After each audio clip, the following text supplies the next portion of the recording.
வாரணாசியில பின்னடைவை சந்தித்திருக்க பிரதமர் மோடி குறித்து செய்தியாளர் எழுப்பிய கேள்விக்கு பதிலளித்து பேசிய காங்கிரஸ் தமிழக தலைவர் செல்வ பெருந்தகை மோடியை மக்கள் தூக்கி எறிஞ்சிட்டதா சொல்லியிருக்காரு. இவங்க சொல்லிருந்த விட இன்னும் 4-5 தொலைக்காட்சிகள் கருத்து கணிப்பை வெளியிட்டு இருக்காங்க. அதெல்லாம் பாருங்க, அது நேர்மாறா இருக்கு. அதுகிட்டவே போக மாட்டேன்றாங்க. 2004 இப்படிதான் வாஜ்பாய் அவர்கள் மீண்டும் ஆட்சி அமைப்பார்னு ஒரு கருத்து கணிப்பு வந்துச்சு. ஆனா காங்கிரஸ் பேரியக்கம் தலைமையில் ஆட்சி அமைச்சர். அதனால இது கருத்து கணிப்பு கிடையாது, இது மோடியோட கருத்து திணிப்பு. 2 மாதங்களுக்கு முன்பே இதெல்லாம் தயார் செய்துவிட்டு இதை செய்திருக்கிறார்கள்.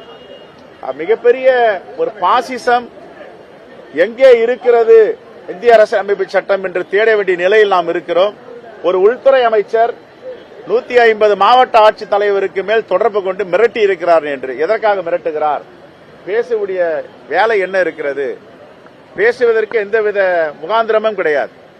கோட் ஆஃப் கான்டக்ட் தேர்தலுடைய மக்கள் பிரதிநிதி சட்டம் இன்னும் அமலில் இருக்கிறது.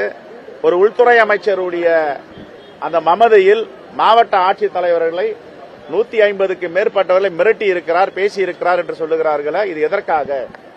எதற்கும் தயாராக இருக்கிறார்கள். இந்த தேசம் பாசிச பாஜகவுடைய ஆட்சி, RSS உடைய சித்தாந்தத்தை தெளிவாக புரிந்திருக்கிறது.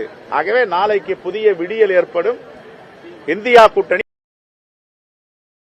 செய்திகளை உள்ளது உள்ளபடி தெரிந்து கொள்ள ரெஃப்ளெக்ட் நியூஸை சப்ஸ்கிரைப் பண்ணுங்க.